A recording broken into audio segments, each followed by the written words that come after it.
Also important to the Barger Index is the male gaze.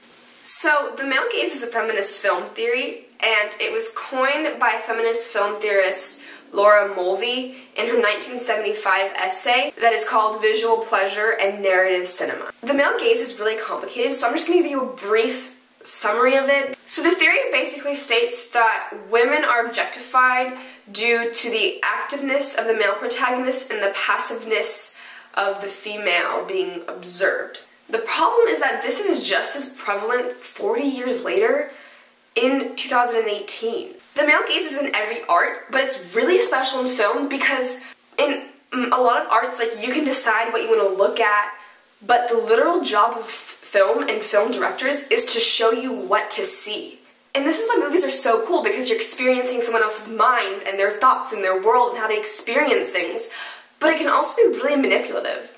And when all you see is women being objectified, especially from the camera, because the camera is the eye. So basically it's the sexual objectification of women through the placement of the camera.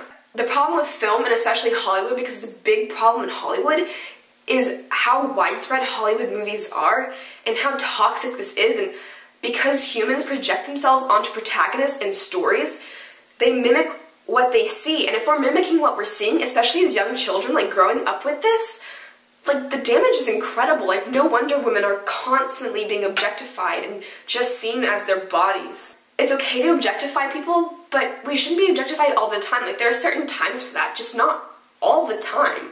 Like, there are certain times when it's okay, but, like, if it's not called for, why is it even there? I don't know.